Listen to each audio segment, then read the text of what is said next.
CBN Economia e Finanças. Ao vivo nas redes sociais, você pode perceber que está aqui no estúdio comigo o professor Alexandre Lages. Bom dia, professor, tudo bem? Bom dia, tudo ótimo.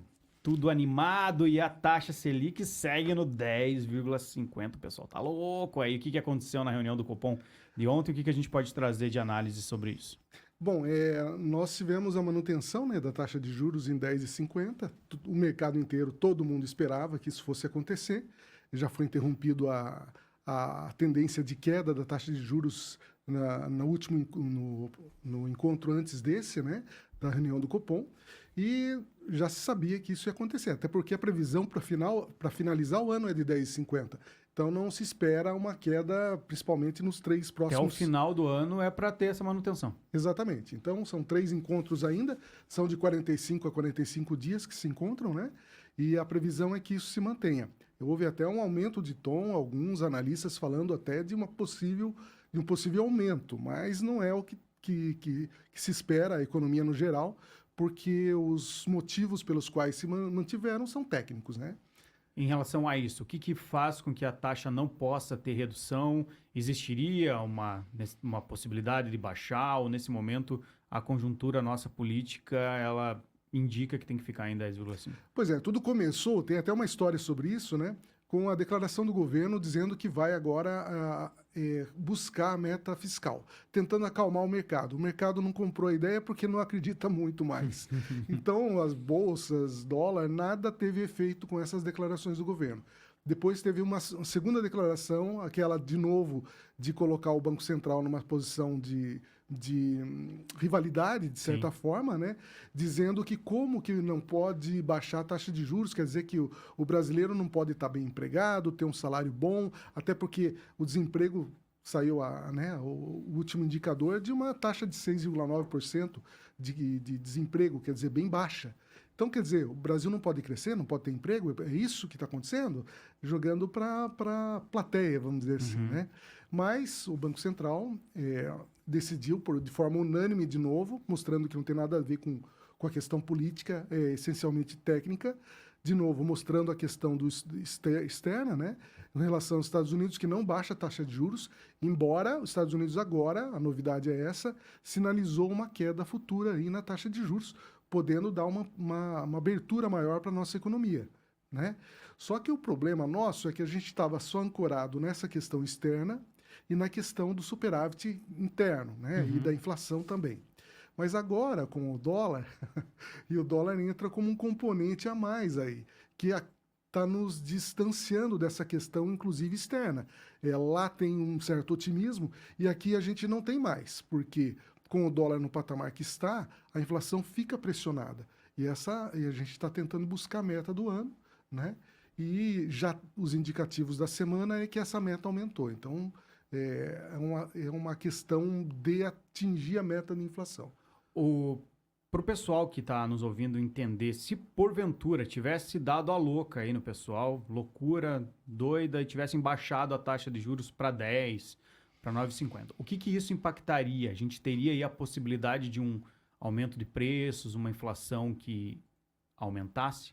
Pois é, a taxa de juros ela está visando a inflação não só de agora, como do próximo ano. Então, qualquer variação na taxa de juros hoje, tudo bem que tem um impacto rápido no mercado interno, porque vai relação de investimento e de compras, estimula, com uma queda, e desestimula com aumento. Então, isso é imediato, só que os efeitos que se pressupõe em relação à inflação é visando no médio e longo prazo. Tanto é que essas variações de agora é para impactar principalmente o ano que vem.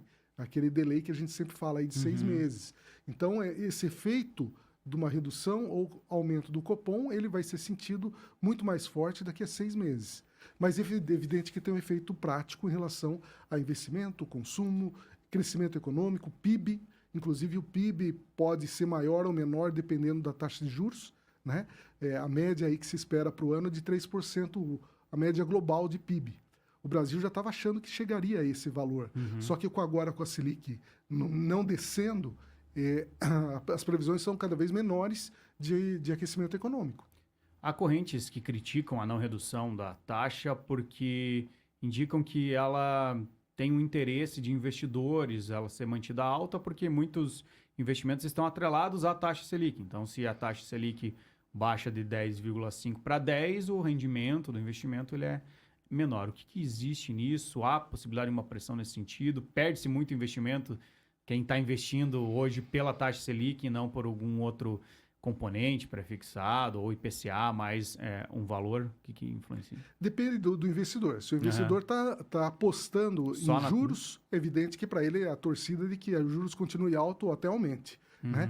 Você pega o mercado de bolsa de valores, por exemplo, é o sentido inverso. Quando você reduz a taxa de juros, você faz com que as empresas invistam mais e gerem mais riqueza, elas tenham mais lucro, e você valoriza as ações. Valoriza as ações. Então, quem aposta nesse tipo de mercado vai ganhar se tiver uma redução dos juros. Então, depende muito do que você está apostando no mercado. Tem gente que aposta na inflação, tem gente que aposta nos juros, no Bolsa de Valores. Depende dos teus papéis, como estão sendo fundamentados, vamos dizer assim. Então, alguns até em relação a dólar, todo o cenário econômico vai influenciar no teu rendimento. Né? Tem muito... As pessoas analisam, né? Porque, por exemplo, se você tem uma inflação pequena e está atrelado ali com um IPCA mais um pré-fixado de 6%, que geralmente tem uma inflação a 3%, você tem 9% de rentabilidade, né? Vamos dizer assim, se a taxa Selic está em 10,5%, se você está investindo em Selic, você, a princípio, está rendendo um pouco mais, então, né?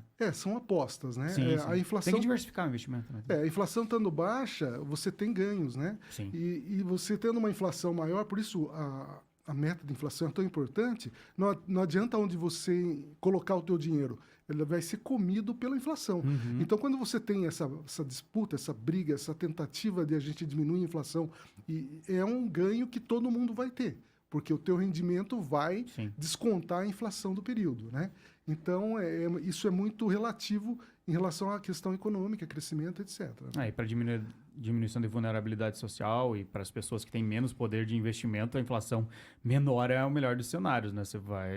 Com certeza você consegue fazer com que a pessoa possa controlar melhor as suas contas, ter a possibilidade de compor e não ver o seu dinheiro que ela ganha o mesmo todo mês, quando é um CLT, ser diminuído pela inflação alta, né?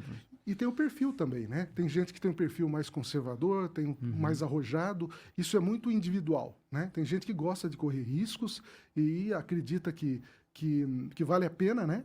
E isso faz com que ela tenda a ter ganhos maiores no curto prazo, dependendo do perfil. Tem gente mais conservadora, que prefere ter um ganho mais seguro no longo prazo. Tem aquela mais certeza, não tem nenhum risco ali, possibilidade de perder o capital, né, o investimento. Muito bacana, a gente falando da taxa de juros, mas também tentando aproximar para o seu dia a dia, para você entender um pouco mais sobre esse impacto na coluna CBN, Economia e Finanças, com o professor Alexandre Lages. Professor, obrigado, até semana que vem. Eu que agradeço, até.